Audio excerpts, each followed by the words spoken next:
maman. Hey, j'ai failli tomber haut. J'espère que vous allez bien par la grâce de Dieu. Bienvenue pour notre vidéo du dimanche. Pour celles qui ne me connaissent pas, je suis Oriane alias la maman qui brille sur les réseaux sociaux Facebook, Instagram, YouTube et TikTok. Oui, je suis essoufflée. Comme vous le savez d'ailleurs, ce mois d'avril est dédié au mariage. On parle toujours de maman célibataire, fais ici, saute à gauche, va à droite, sois guérie, etc. Mais il faut parler aussi de la suite. C'est quoi la suite au final? Au final, tu es guéri, donc tu as pris conscience de ton identité. Tu as été guéri par la grâce de Dieu de tout ce qui a pu se passer auparavant. Tu es une nouvelle femme et tu as droit à un nouveau départ. Et dans ce nouveau départ, d'autant plus si tu es jeune, eh bien, tu es sûrement appelé au mariage. Et on avait parlé justement dans la toute première vidéo du mois d'avril du fait d'être honnête sur le fait que on a envie de se marier. Ce n'est pas un crime, ce n'est pas une faiblesse, c'est un droit qui est tout à fait légitime. Tu as droit au mariage au même titre que les autres célibataires sans enfants. Et le fait d'y aspirer ne fait pas de toi une femme désespérée, bien au contraire. Donc voilà, si tu me suis également sur Instagram, tu as dû voir passer toute une panoplie de lives. J'ai dit cette année, tu veux pas, on va se marier. Aujourd'hui, on a la grâce de continuer toujours à être enseigné, à être étiré par des femmes inspirantes.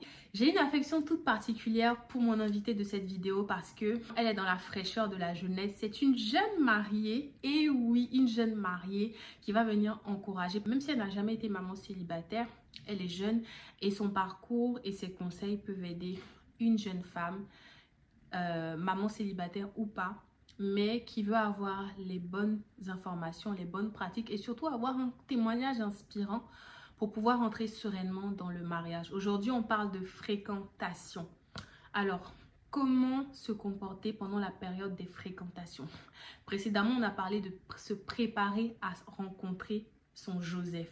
Une fois que tu as rencontré le Joseph en question, il y a tout un cheminement pour parvenir au mariage. Comment est-ce que ça se passe concrètement? On passe par une période de fréquentation qui, si elle aboutit, va arriver aux fiançailles qui vont déboucher sur le mariage. Commençons donc par le commencement. Comment est-ce qu'on se comporte concrètement pendant la période des fréquentations? On a tous eu à copiner une fois, à rencontrer des gens, mais on ne sait pas si on a eu la bonne attitude ou pas. Et donc aujourd'hui, on va lever le tabou sur tout ça, en tout cas pour celles qui sont chrétiennes. Moi, je le suis et vous savez que cette page est une page encouragement chrétien et tout ce que nous faisons est basé sur la parole de Dieu. En tout cas, aujourd'hui, la vidéo sera très chill, très posée. Donc, n'hésite pas à aller prendre tes pop-corn, ton petit jus d'orange, ton petit verre d'eau. Sur ce, jingle et on se retrouve avec notre invité du jour.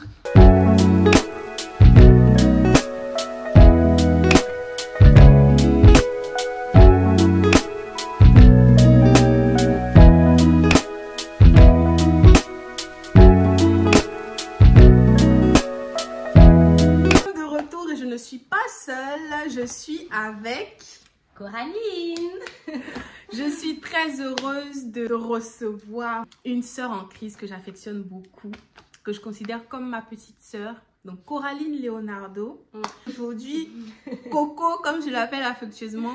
Coco, dis-nous tout. On aurait dû intituler la vidéo Coco, dis-nous tout. Je voulais même faire mon animatrice avec les vous savez, les feuilles qu'on écrit comme sur TF1 là. On va te demander de te présenter à nous. Qui es-tu? D'où viens-tu? Alors, je m'appelle Coraline Leonardo, j'ai 22 ans. Je suis coach en projet d'écriture, écrivaine et je suis mariée à Nestor. Voilà. Et j'habite en banlieue parisienne. Un coucou, tonton Nestor. Et je fréquente l'église ICC, Impact Saint Chrétien. Gloire à Dieu.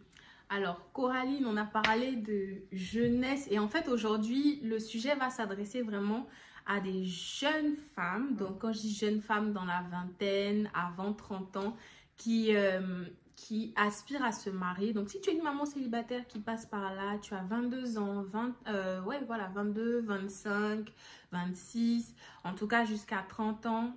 Bien évidemment, on ne veut pas limiter la vidéo. C'est juste que le thème du jour est vraiment, on va dire, particulièrement adressé aux plus jeunes parce que c'est lié à son témoignage.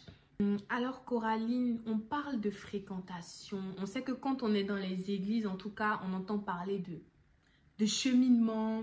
Et communément, dans notre société, on parle de copinage aussi. Donc, c'est mon copain, c'est ma copine. Des fois, on dit c'est mon compagnon. Enfin, on l'appelle comme on veut. Et au final, qu'est-ce que les fréquentations? Qu'est-ce que ce qu'on appelle cheminement à l'église? Je pense qu'on est toutes curieuses de le savoir parce qu'on se dit toujours, mais ces chrétiens-là, qui sont tout le temps en train de parler de cheminement. Aujourd'hui, dis-nous tout. Ok. Alors, les fréquentations, le cheminement, les fiançailles et après le mariage, pour moi, ce sont des termes qui permettent de conceptualiser la relation amoureuse en Christ. Ça suit un peu les mêmes codes que la relation amoureuse dans le monde, mais il y a des différences. La période des fréquentations, c'est la période où il n'y a pas forcément d'exclusivité entre les deux personnes. C'est-à-dire, on fréquente un lieu commun.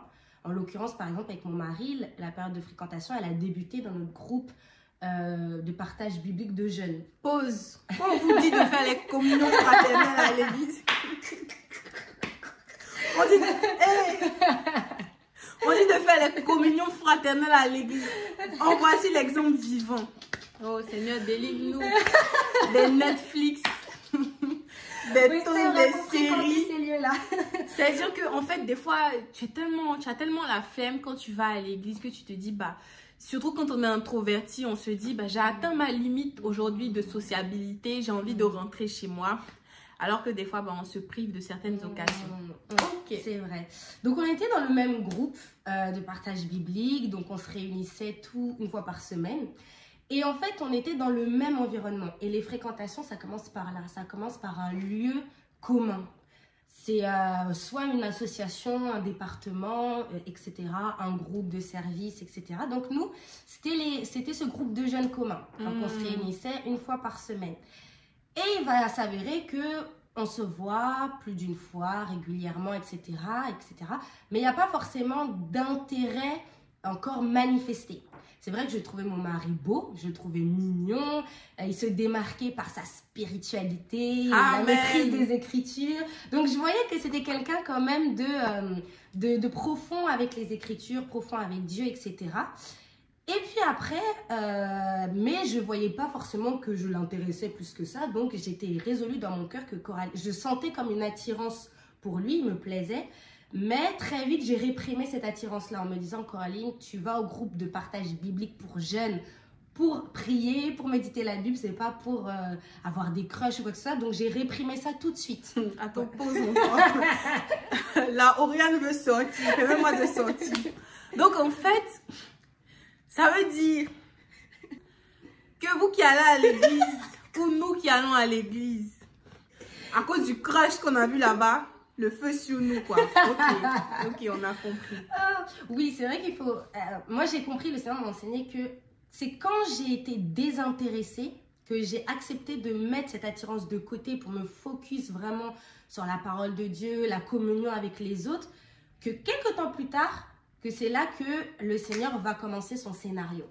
Parce que du coup, j'ai mis de côté et ça continue, les mois continuent et tout. Et puis, il va s'avérer qu'on va faire une sortie en groupe au cinéma. Et quand on vous invite, allez-y. Oui, franchement, allez-y parce que vous ne savez pas de quoi le Seigneur peut vous surprendre en fait. Et du coup, on va au cinéma et on se retrouve dans la même voiture côte à côte. Et il va commencer en fait il va commencer à se confier un peu à moi alors que d'habitude, on n'échangeait pas vraiment. Les seules fois où il me parlait, c'était souvent pour me donner une parole de connaissance. C'était voilà. Donc, c'est là, à partir de ce moment-là aussi que j'avais vu que celui-là, il a une relation avec Dieu, etc. et tout. En fait, il m'interpellait, quoi. Il m'interpellait.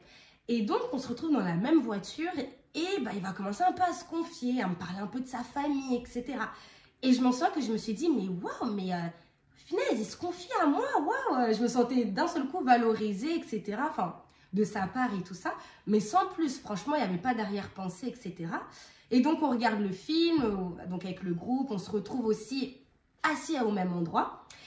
Et à la fin, finalement, donc comme par hasard, on est les derniers restants sur le quai de la gare, donc on échange quelques mots, etc. Et puis il va me dire, franchement, change pas, hein, je t'apprécie comme toi. Il m'a dit une phrase en mode, franchement, change pas, tu es bien comme tu es. Donc j'avais compris qu'il avait aimé ma personnalité. Un message subliminal. J'en avais vraiment pas trop fait, j'étais vraiment restée moi-même et tout, et ça l'avait plu. Et donc on se quitte, et puis savoir que juste après, donc je suis antillaise, donc j'étais partie, je devais partir le lendemain en Guadeloupe. Et donc je pars en Guadeloupe et... Attends, tu as dit un truc qui nous intéresse. Oui. Ne va pas trop vite. Bah Pourquoi oui. du coup? C'est nous qui t'avons invité.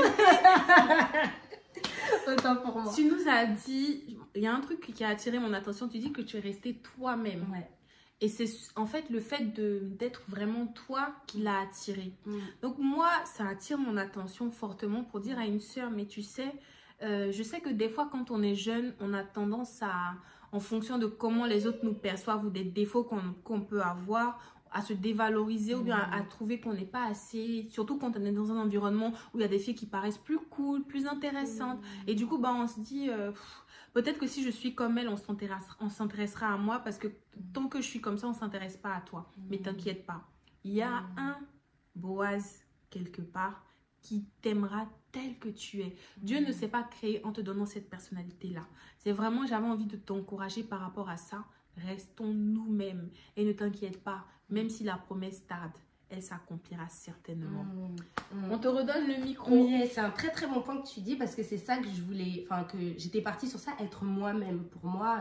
Et je pense vraiment que c'est en étant, comme elle a dit Oriane, c'est en étant soi-même que la vraie personne qui t'est destinée, bah en fait, elle va apprécier ta personnalité. Elle va aimer ta façon de rigoler, ta façon de voir les choses, etc. Donc, c'est vraiment important de rester soi-même. Et c'est vraiment une clé à conserver, en fait. Parce que si tu renies ta propre personne, ça va jouer en ta défaveur. Du coup, vient le moment, bah, voilà, où j'arrive en Guadeloupe. Et puis, on va commencer, en fait... J'étais à ce moment-là en quête de la personne du Saint-Esprit. J'avais compris que le Saint-Esprit vivait en moi, mais je ne savais pas que c'était le Saint-Esprit. J'avais des pensées, une voix qui m'enseignait la Bible, etc., qui me parlait, mais je n'avais pas compris que c'était encore le Saint-Esprit. Et quand j'arrive, je m'en souviens, on était dans l'avion, j'étais dans l'avion avec ma mère, etc., et ce fameux jeune homme, il m'avait, parce que j'avais eu mon bac, donc j'avais 18 ans, hein, j'avais 18 ans, j'ai eu mon bac et tout. Et il me félicite, il m'envoie un message, ouais, félicitations pour ton bac, etc. Donc je dis merci. Et je lui dis, voilà, là je pars en vacances, je prépare mes... Enfin, non, ça c'était la veille, voilà, je préparais mes affaires, etc. et tout. Et c'est là, il m'avait félicité pour mon bac. Et après, j'avais plus vu ses messages. Et c'est dans l'avion, avant qu'on décolle, que je vois son message. Il me dit, parce que je lui avais dit que je partais en vacances, dans l'avion. Et avant qu'on décolle, et donc je consulte mon téléphone, je vais sur mes messages WhatsApp et je vois qu'il m'a répondu. Et il va m'envoyer ce message qui dit « Profite bien et ressource-toi bien avec l'esprit ». Et quand il a dit cette phrase, c'est comme si mon homme intérieur a compris que lui, il a une relation avec le Saint-Esprit, donc il peut m'apporter quelque chose. Quand je dis il peut m'apporter quelque chose, c'était dans le sens, il peut m'expliquer des choses que moi, je n'ai pas forcément compris par rapport à la personne du Saint-Esprit.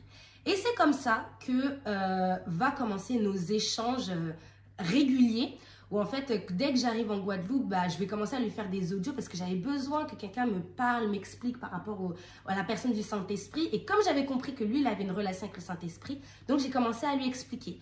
Donc on va commencer à échanger, à échanger, à échanger.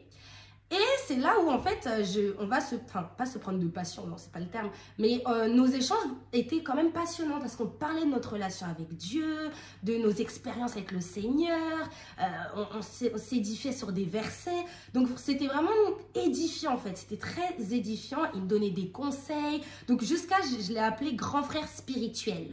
Un grand frère, vraiment. Parce que je ne voulais... Surveillons bien nos grands frères de l'église, parce que je voulais aucune ambiguïté. Je voulais, voilà, que le cadre, les choses soient bien claires. Donc, grand frère spirituel. Et puis, 2 semaines avant que je retourne en France, je coupe mon téléphone parce que je me dis, voilà, Coraline, concentre-toi un peu plus sur Dieu. Là, tu vas bientôt rentrer. Donc, j'allais rentrer en DUT. Donc là, j'allais avoir 19 ans, j'allais rentrer en DUT, donc il fallait que je me concentre, que je prépare mentalement ma rentrée. Donc j'ai coupé. Et sa conversation avec lui s'est un peu coupée parce qu'il me montrait voilà, des passages de livres de Benny Hinn qu'il lisait, etc. Donc vraiment, c'était nos échanges très intéressants. Mais j'ai supprimé l'application. 2 semaines plus tard, je retourne en France, on quitte la Guadeloupe. Et je pose ma valise dans ma chambre parce que j'étais encore chez mes parents. Et là, je vois, j'ai un appel manqué. Et quand je vois j'ai un appel manqué, je vois c'est mon mari, du coup, Nestor. Et je me dis, bizarre, genre on s'est jamais appelé, là pourquoi il m'appelle? Et quand je décide de le rappeler, au début, mon cœur battait un peu la chamade. Et tout, je ferme la porte de ma chambre et je le rappelle. Et je lui dis, oui, j'ai vu que tu m'as appelé et tout. Et après, il me dit, oui, je t'ai appelé parce que j'étais dans le bus. Et j'ai entendu une pensée qui lui a dit, appelle Coraline. Et là, bon, j'ai dit, ah, ok. Et donc, on va commencer en fait à échanger. Et là, on a vraiment échangé. On a parlé 6 heures au téléphone. On a parlé 6 heures. On s'est rendu compte qu'on avait plein de points en commun, etc. À tel point qu'il a crié un moment, quand on s'est rendu compte qu'on avait tellement de points, enfin, pas mal de points en commun, surtout des projets, notamment liés à la vision. Le type de personne qu'on voulait aider pour le Seigneur, c'était le même type de personne. Et ça s'est vraiment confirmé. Et là, il a crié, mais non, mais me dis pas que t'es ma femme quand même. Et moi, je l'ai dit, non, t'inquiète, je suis pas ta femme. Donc, c'était vraiment... Tu m'étonnes. C'était vraiment... voilà, c'était un peu gênant, mais en même temps, je sais pas trop. Et donc, après, on a changé de sujet. Et donc, on a continué à parler. Et après, on a raccroché. Et c'est à partir de ce moment-là qu'on a commencé à échanger plus longuement. Et vient le moment... Donc voilà. Et après, non, attends, stop. Parce que là, tu es en train de spoiler. Oui. Et ça fait l'objet de la prochaine question. Alors, prochaine question. Justement, cas pratique. Donc, je suis une jeune femme. J'ai rencontré quelqu'un avec qui je discute régulièrement. Comme tu discutais avec Nestor. Depuis quelque temps. Et désormais, nous nous parlons quasiment tous les jours. Et nous sommes devenus proches. Mais il ne m'a jamais demandé d'être sa copine. Ouais. À quel moment, est-ce que dans ce cas-là, je peux considérer qu'on est en cheminement? Non. Et d'ailleurs, c'est quoi le cheminement? Et c'est quoi la différence avec les fréquentations? Selon ton expérience. Alors, selon mon expérience, les fréquentations, on parle régulièrement, on est dans un même lieu commun, etc. Mais il n'y a pas officiellement d'exclusivité entre nous. Mais on sent qu'il y a quand même une attirance un peu mutuelle, on se regarde, on échange, etc. Mais on bascule dans le cheminement quand tous les deux on s'est accordé pour dire je veux que toi et moi on marche ensemble. Donc ça veut dire qu'au préalable, on a eu la confirmation de la part du Seigneur. Ça, c'est hyper important parce que nous, avec mon mari, on a basculé dans le cheminement quand tous les deux, on avait eu la confirmation individuelle de la part du Seigneur. Et après, on a rassemblé ces deux informations. Voilà, moi, lui, il m'a dit que voilà, le Seigneur m'a confirmé au travers des Écritures, donc Ruth et Boaz, que tu étais ma prétendante, ma future prétendante. Et moi, Dieu m'avait confirmé dans la prière. Donc, c'est quand on a rassemblé ces deux informations-là qu'on a dit, ok, donc on fait quoi? Est-ce qu'on décide de marcher ensemble? Oui, on décide de marcher ensemble. Et question qui me trotte dans la tête et je pense qu'il y a peut-être une jeune femme qui passe par là qui va se poser la même question. Donc, chacun de vous a eu la confirmation individuelle. Mais justement, comment on sait que c'est Dieu qui nous a confirmé? Je sais qu'il y a quelqu'un qui va dire, mais vous avez eu la confirmation individuelle, mais comment vous savez que c'est Dieu qui vous a confirmé? Toi, dans ton cas, par expérience, comment tu... Là, je ne te demande pas forcément d'enseigner comment Dieu parle, mais dans ton expérience, comment tu as eu la conviction que c'était le go de Dieu, que tu as reçu le go de Dieu? Alors, moi, personnellement, c'était pendant un temps de prière. Je priais pour un sujet et d'un seul coup, il y a une image synthèse, je dirais, qui s'impose à moi, où je me vois, moi et mon mari, en train de, donc à l'époque, ce grand frère spirituel, je nous vois tous les deux en train de se tenir la main et marcher dans un parc. Et j'ai essayé à plusieurs reprises de retirer cette image de ma pensée et de prier sur un autre sujet, mais ça revenait dans ma pensée, cette image. Et après, j'entends, j'ai la voix de l'esprit, comme j'avais l'habitude de l'entendre, qui m'enseignait les Écritures et tout ça. Cette pensée qui me monte, c'est lui que j'ai choisi pour toi. Waouh. Et là, au début, j'ai dit, mais non, Seigneur, non, mais comment ça, etc. Mais en fait, c'est comme si ça a paru comme une évidence parce que je n'avais jamais parlé aussi bien, aussi longuement avec un frère que ce fameux grand frère spirituel qui allait être mon mari plus tard. Donc, c'est comme ça que ça s'est présenté. Et au niveau de mon mari, il m'a expliqué qu'en fait, quand je suis arrivée dans sa vie, qu'on a commencé à parler, j'étais venue pour lui... J'avais fait quelques reproches. Elle dit, ah, mais tu trouves pas que là, il y a un peu d'orgueil, etc. Aucune fille était venue dans sa vie pour lui... Enfin, lui avait fait des reproches comme ça, etc.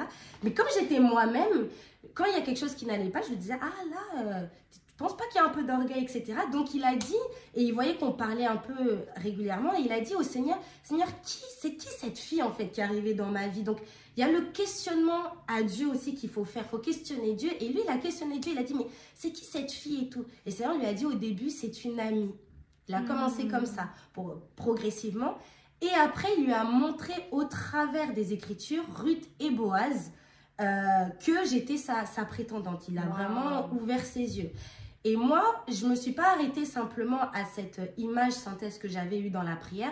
C'est que j'avais demandé après des signes clairs. Parce que moi, j'avais la confirmation. Mais après, on a continué à parler. On allait même au culte des jeunes ensemble. Et je me rends compte que quand je lui parle et tout, je me rends compte que dans sa tête, on est juste amis. Tu vois. En fait, il laissait aucune brèche. Il ne me montrait pas que...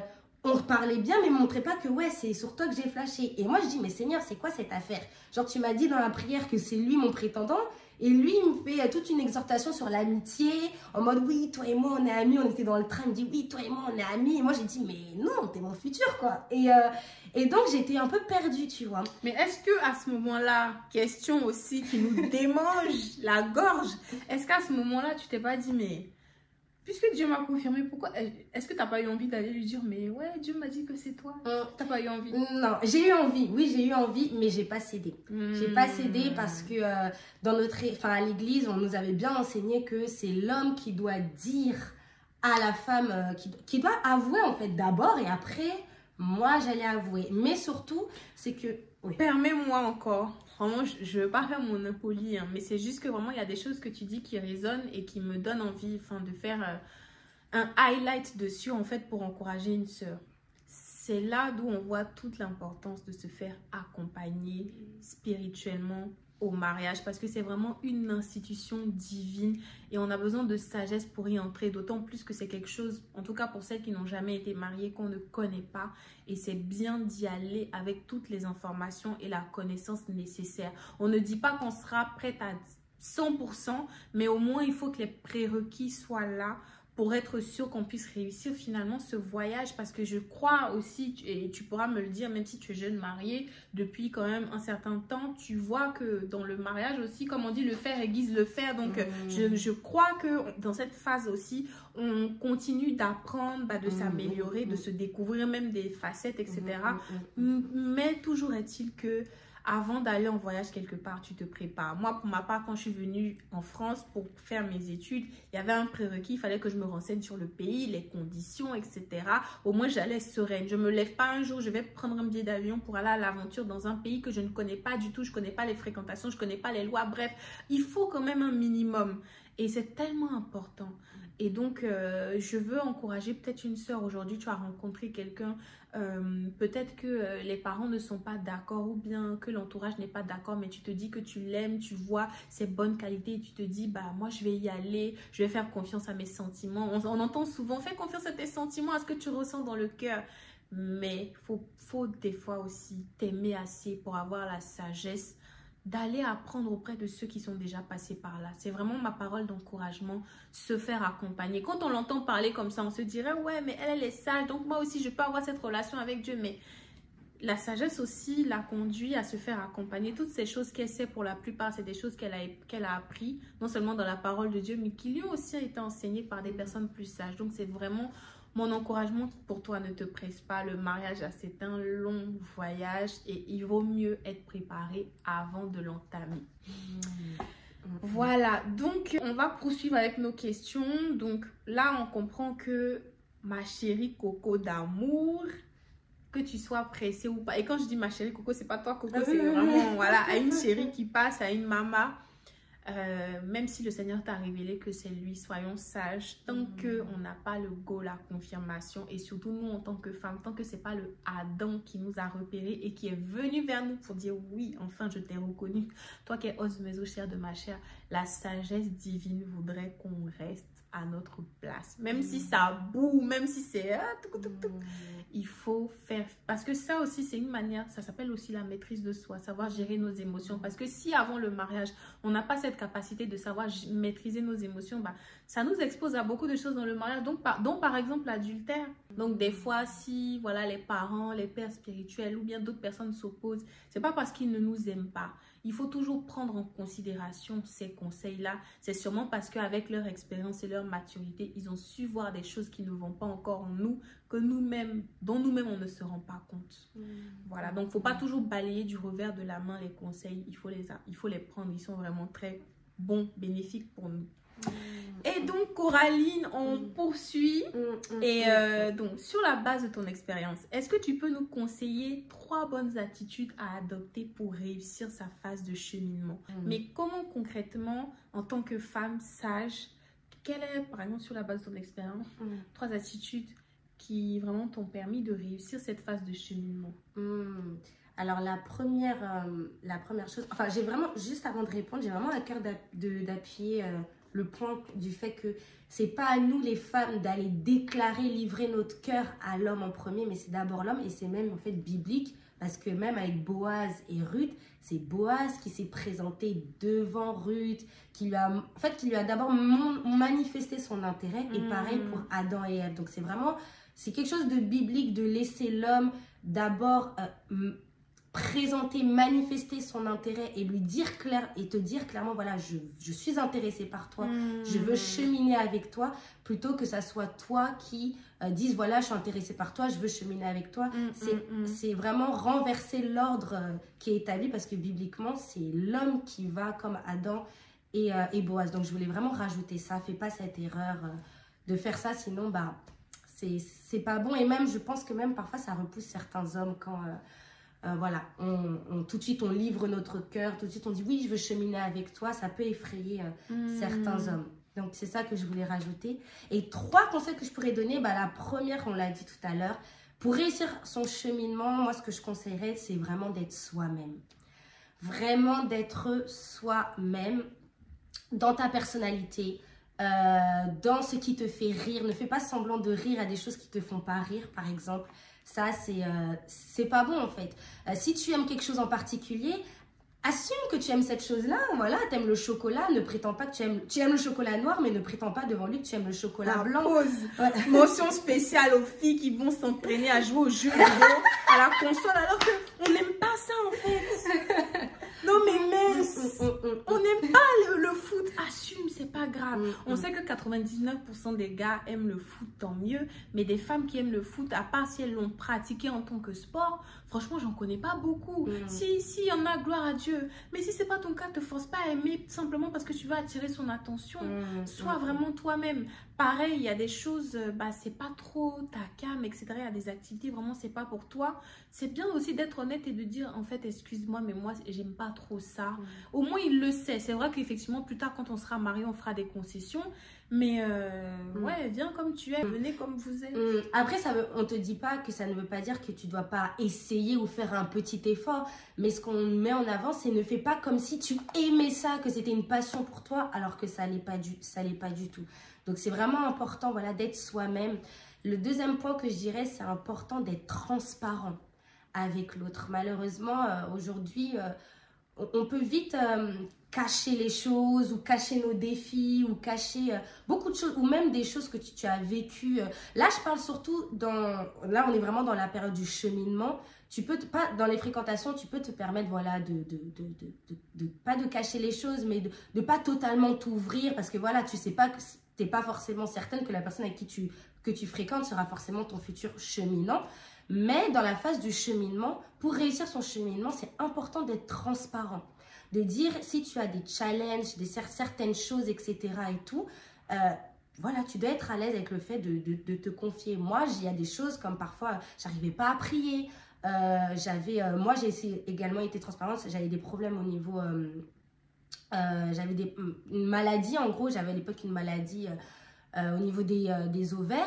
Et donc, j'ai été transparente, je lui ai dit, parce qu'il aussi, il a le droit de savoir avec qui il s'engage, dans le sens, s'il veut m'épouser, il doit savoir ce que sa future femme, elle a. Donc, il y a ce côté-là d'être transparent. S'il y a quelque chose qui t'a blessé, ose le dire, ne le garde pas pour toi. Avec sagesse et amour, mais dis simplement, voilà, ce que tu as dit ce jour-là, ça m'a blessé, ça m'a pas plu, j'ai pas aimé, ça m'a frustré. Il faut apprendre vraiment à extérioriser ses émotions, mais avec sagesse. Notamment pour les hommes, c'est très important, parce que parfois, il y a des hommes qui sont tristes, qui ont été blessés. Les Robocop, là, salut à vous. Voilà. S'il vous plaît, les frères, si vous passez par cette vidéo. Voilà, faut apprendre à dire, faut le dire, parce que c'est comme ça que la personne te connaît, en fait, qu'elle va apprendre à voir comment tu fonctionnes, elle saura qu'est-ce qu'il ne faut plus dire, etc. Et la troisième chose, je dirais, pour réussir son cheminement, c'est de mettre Dieu vraiment au centre de la relation.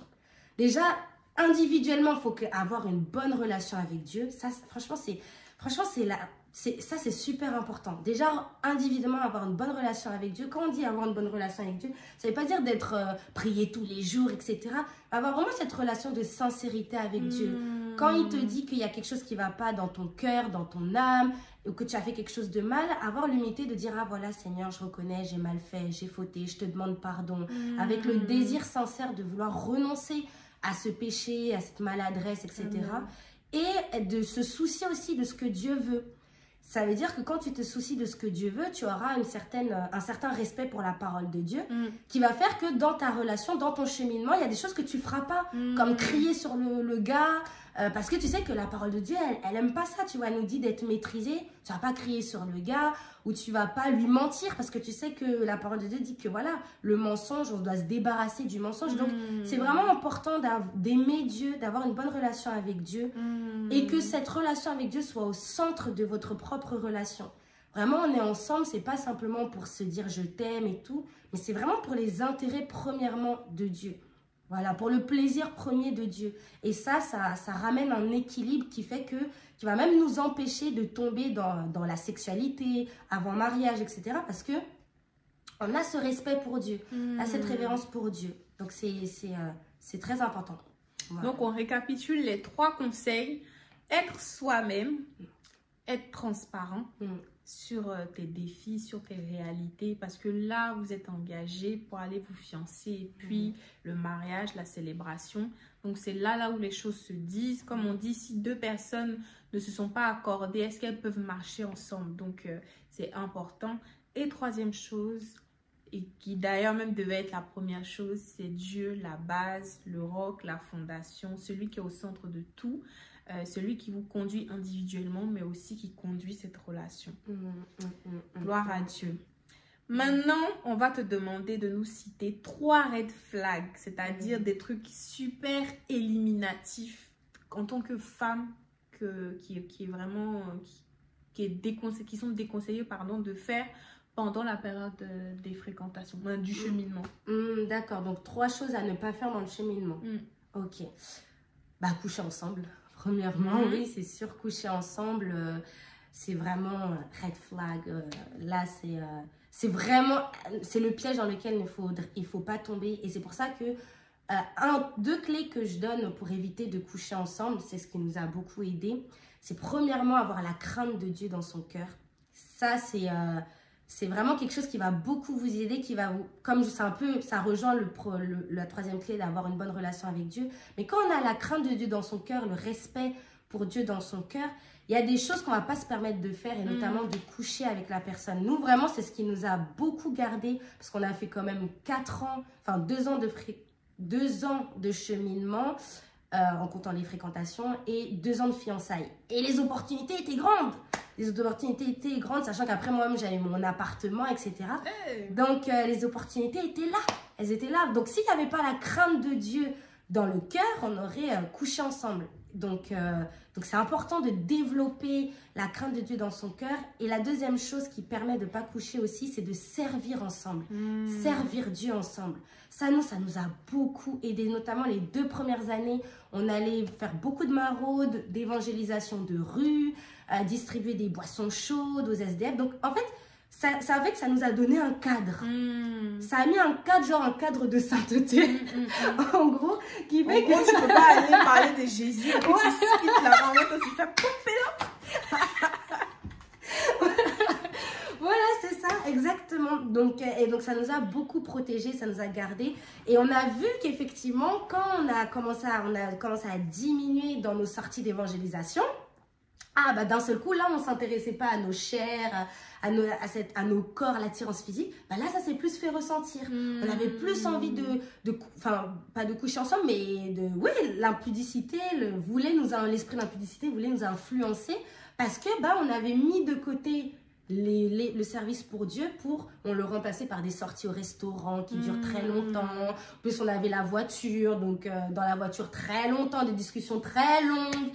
Et ça a été le danger, ça a été le piège et tout. Donc après, la troisième, dernière année, franchement, le Seigneur nous a fait grâce, il nous a redonné une autre vision, un autre battement de cœur à faire ensemble. On animait un cours biblique pour jeunes. Donc ça nous a permis d'être équilibrés. On sortait ensemble, enfin on faisait sortir au restaurant, mais en même temps on servait ensemble. Et c'est cet équilibre-là qui nous a gardés. Donc ne pas coucher ensemble dans le cheminement, à éviter. Et éviter de vous retrouver dans des lieux seuls, clos, etc. Les gens qui aiment le noir, les adeptes du noir, oh Seigneur, délivre-nous. Les filles n'aiment pas le noir, aiment tout ce qui est fait à la lumière. C'est pour notre salut. Et moi, je veux aussi encourager une jeune femme qui passe par là. Si tu es une maman célibataire, que tu es dans la vingtaine, que parce que tu as eu un enfant, certains hommes se permettent de te faire croire que tu ne vaux plus rien et que comme tu as déjà eu un enfant, on ne sait même pas ce que tu veux cacher, etc. ou que tu n'es plus une sainte ni touche. Sache qu'aux yeux de Dieu, ce que tu as fait n'annule pas ta sainteté. Il y a 2000 ans à la croix, en fait, Jésus a porté tes erreurs et il t'a accordé une grâce de repartir à nouveau. C'est une seconde chance. Et donc, pour repartir à nouveau, c'est vraiment marcher dans l'obéissance. Donc, ne plus reproduire les mêmes causes qui produisent les mêmes effets. Donc, sache que toi, tu as de la valeur. Tu comptes. Peu importe le nombre d'enfants que tu as eu, tu es sainte en Jésus-Christ. Si tu as accepté Jésus et que tu t'es sincèrement repenti de tes erreurs, alors il t'a pardonné. Des gens vont passer par là, ils vont dire « Ouais, mais c'est fou, vous faites l'apologie du péché. » Non, arrêtez de condamner ceux que Dieu a pardonnés. C'est ça en fait le problème avec les hommes. C'est que quand Dieu t'a pardonné, ils vont se charger de te rappeler tous les jours tes erreurs parce que tout simplement, en fait, on en voit les fruits, on voit tes enfants, on voit peut-être que tu es enceinte, etc. Mais sache que Dieu... Tu n'es que ce que Dieu dit que tu es. Et tu dois toi-même prendre conscience de cette valeur et la manifester au quotidien. Parce que comme on dit chez nous, on te prend tel que tu te vends. Si tu as, malgré ta situation de jeune mère célibataire, 24 ans, 22 ans, tu as un enfant, et que quand même, ça veut dire que tu as une bonne estime de toi-même, tu te respectes assez, tu connais ta valeur et tu sais que ce corps-là, même s'il a déjà porté un enfant, il est saint, il est le temple du Saint-Esprit. À partir de ce moment-là, les gens vont te respecter. Parce que toi-même, tu vas t'accorder un certain respect, une certaine considération qui fait que les gens qui vont venir vers toi vont savoir que, attention, celle-là, elle a des valeurs. Soit on roule avec, soit on la laisse en fait. Mais toi-même, sache déjà ce que tu veux. Présente-toi. En tout cas, il n'est pas encore né. Celui qui va venir me dire, où je suis là, j'ai une pas trop haute estime de moi-même. Non, c'est pas de l'arrogance. J'ai une très bonne assurance de qui je suis en Christ. Et aujourd'hui, l'homme qui me fréquente, déjà, ça va être un chrétien et il sait qu'avant le mariage, notre Dieu que nous servons et que nous craignons tous les deux, nous l'honorons et nous soumettons à sa parole. Et c'est seulement parce que nous sommes soumis à lui et que nous marchons avec lui, que nous faisons de lui le roc de cette relation, qu'on va réussir notre mariage. Donc, je t'encourage à ne plus jamais te dévaloriser, à te voir tel que Dieu veut que tu te vois. Et je prie vraiment que le Seigneur restaure et redore l'image que tu as de toi-même, qui avait été erronée, bousillée, peut-être par ce que tu as entendu dans ton ancienne relation, peut-être par les mots blessants. Tu as de la valeur. Tu es destiné à être le bonheur de quelqu'un. La Bible dit que l'homme qui a trouvé une femme a trouvé le bonheur. Donc toi, tu es qualifié à faire le bonheur de quelqu'un. Et comme toutes les autres célibataires, tu n'échappes pas à la règle. Toi et moi, nous devons respecter et honorer l'institution du mariage. Amen. Et donc, dernier petit tips, parce que la vidéo, elle est assez longue, mais en tout cas, on croit qu'elle vous a béni. C'était vraiment des conseils précieux, donc on ne veut pas faire l'impasse sur ces conseils. Donc, permettez-nous de déborder un tout petit peu. Question bonus. Quels sont les points principaux pour nous en tant que femmes à observer avant de passer à l'étape des fiançailles? C'est-à-dire que, parce qu'en fait, peut-être que Dieu t'a confirmé que oui, go, allez, tu peux y aller comme vous, il vous a confirmé. Mais pendant la période des cheminements, en fait, tu commences à remarquer certaines choses. Enfin, il y a des conflits, il y a des mésententes. Déjà, toi, est-ce que tu as déjà connu des périodes, est-ce que vous avez connu dans votre période de fréquentation des périodes de troubles, etc., qui t'ont emmené à douter, etc. Oui, bien sûr. Bien sûr, par exemple, une grosse période de trouble qu'on avait, c'était que par rapport à comment, là où mon mari avait grandi, il avait grandi vraiment, enfin, avec la notion des paroles dévalorisantes.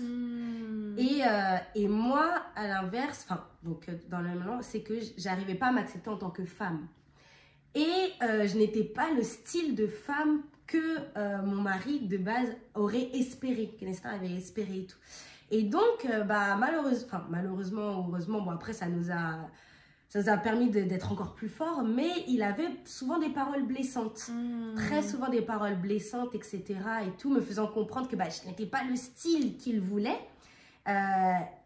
Du coup, ça a été ça a failli provoquer notre séparation en fait.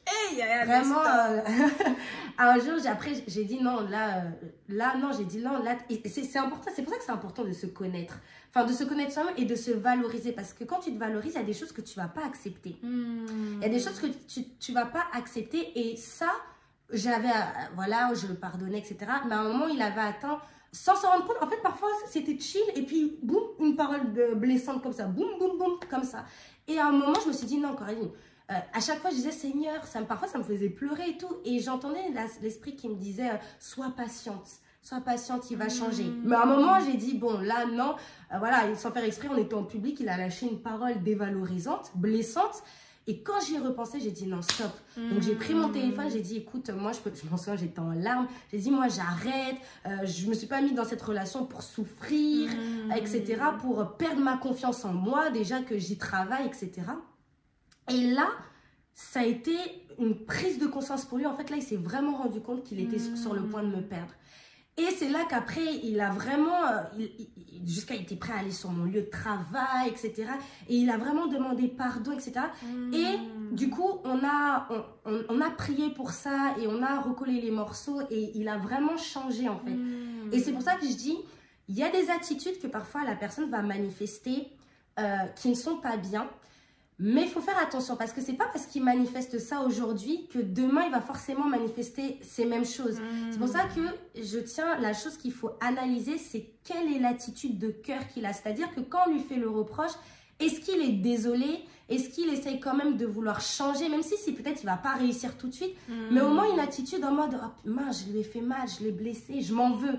Mais il y a des personnes, tu dis tu l'as blessé, mais elles s'en fichent quoi. Elles s'en fichent. Et ça par contre, moi, c'est un red flag. Si on fait un reproche, on dit à la personne que tu m'as fait mal et qu'elle ne prend pas en considération ce que tu dis et qu'elle continue, il faut faire attention. Mais moi, c'était différent. C'est-à-dire que je lui faisais comprendre et il s'en voulait vraiment, mais il n'arrivait pas à faire différemment. Et c'est quand j'ai mis la séparation, j'ai dit non, là, franchement, stop, je veux arrêter. Que là, le Seigneur lui a fait faire un électrochoc. En mode, tu vas perdre la fille que je t'ai envoyée, en fait. Et là, il s'est rendu compte, il dit, non, mais il faut vraiment que je change. Et là, après, il a changé. Mais il avait quand même une attitude repentante avant. Mais il ne savait juste pas comment faire différemment. Donc ça, je dirais, ce qu'il faut faire, il faut identifier, il faut analyser, il faut vraiment observer. Est-ce que quand il a fait que cette personne, ce potentiel cheminant qui va potentiellement devenir ton fiancé, fait quelque chose de mal, est-ce qu'il est dans une attitude de repentance? Est-ce qu'il est désolé pour ce qu'il a fait ou alors il a un cœur endurci? Genre en mode, rien à faire, je t'ai blessé, je m'en moque quoi. Et surtout, le pire, c'est qu'après, il met la faute sur toi. Est-ce que c'est ça? Alors là, c'est encore pire. Il ne veut ni reconnaître, ni désolé, et en plus, il te fait porter le chapeau. Donc ça, c'est vraiment faire très, très, très attention. Et je rajouterais même donc un red flag, c'est les personnes qui n'acceptent donc pas les reproches. Quand tu leur fais un reproche, soit ils explosent ou alors ils disent mais non, c'est toi, etc. Faut vraiment faire attention. Il y a même un verset dans Proverbe qui dit que celui qui haït la réprimande n'est qu'un sot. Parce que quand tu n'acceptes pas les reproches, ça veut dire que tu ne vas pas changer. Tu ne veux pas changer et que tu ne vas pas changer. Et alors là, ce sera très difficile pour toi dans cette relation. Vivre tous les jours avec une personne qui ne veut pas changer, c'est vraiment horrible. C'est très difficile. Donc, c'est des red flags. Et je dirais la troisième chose aussi à faire attention, c'est est-ce qu'il tient sa parole quand il dit quelque chose? Ça, c'est très important aussi. Non, c'est vraiment très, très important. On n'est pas parfait, c'est vrai, mais souvent, ce qui fait l'honneur, le charme d'un homme, au-delà de sa bonté, parce que c'est important ça aussi, mais c'est est-ce qu'il tient parole? Quand il dit quelque chose, est-ce qu'il le fait? Quand il te promet qu'il va faire ça, est-ce qu'il le fait? Ça, c'est important aussi de regarder ça. Parce que s'il ne tient pas sa parole pour ça, est-ce que demain, s'il te promet ça, bah, tu ne pourras pas t'attendre à grand-chose. Si déjà, il n'a pas réussi à tenir sa parole pour ça, tu ne pourras pas avoir de grandes attentes et tu risques d'être déçu. Donc, c'est important. En tout cas, nous, on a très bien entendu. On rend grâce à Dieu pour ce beau moment qu'on a passé. C'était un moment rempli de sagesse, mais aussi en toute intimité entre nous, entre filles. C'est tellement important, en fait, d'avoir un entourage aussi de qualité. C'est pour ça aussi que vraiment, on nous encourage de fréquenter des gens qui ont la même foi que nous. Parce que c'est comme ça que les unes les autres, on est vraiment étirés, on grandit. Mais c'est vrai que bon, si toi, tu reçois des bonnes paroles comme ça à côté église et que demain, quand tu retournes chez toi, tu as des copines, par exemple, qui t'encouragent à sortir, à aller rencontrer des mecs ou alors à t'habiller vraiment de façon à séduire, etc. Tu vois, c'est comme si tu reçois la bonne parole d'un côté, de l'autre côté, tu es tiraillé et finalement, comme on dit, les mauvaises compagnies corrompent les bonnes mœurs. Et par exemple, pour nous qui nous préparons au mariage, vraiment, cet entretien avec Coco là remet à mon esprit le fait de nous encourager en fait à bien nous entourer. C'est tellement important aussi parce que aujourd'hui, on veut se marier, mais dans quelles conditions? On veut un mariage, mais quel type de mariage? Et c'est pour ça qu'on veut une relation, mais quel type de relation? C'est pour ça que c'est tellement important en fait d'apprendre, mais de personnes sages. Si c'est des gens qui vont te donner des paroles, par exemple, dans ta période de fréquentation, par exemple, et tu as besoin de conseils, il y a des choses qui se passent mal. Est-ce que c'est des personnes qui vont t'emmener à te rebeller? Déjà, toi, en tant que femme, tu t'exerces à la soumission, là, parce que quand tu seras mariée, tu seras sous la mission de quelqu'un. Et est-ce que c'est quelqu'un qui t'encourage peut-être à te rebeller, à parler mal aux gars, ou bien, tu vois, à avoir un certain nombre d'attitudes? Ou bien est-ce que c'est quelqu'un qui t'encourage à prier, qui t'encourage quand même à persévérer dans la prière, à chercher à comprendre le fond du comment, à la lumière de la parole? Et la meilleure façon de t'entourer, c'est de t'entourer en Christ. Donc voilà, moi j'ai été ravie de faire cette vidéo avec Coco. Merci de nous avoir partagé à cœur ouvert ton témoignage. Merci vraiment pour ton cœur. Je prie vraiment pour que tous ces messages puissent bénir une sœur et que ce mois d'avril, il y ait un avant et un après. Qu'après ce mois d'avril, il y ait des mariages en cascade, des rencontres, des fiançailles. En tout cas, je crois que l'atmosphère est favorable. Et rendez-vous en fin 2024 pour célébrer. On continue notre marathon d'enseignement sur le mariage. Donc là, la semaine qui suit, nous aurons encore un live avec une intervenante de qualité. Reste connecté et que Dieu te fasse du bien. Bye bye.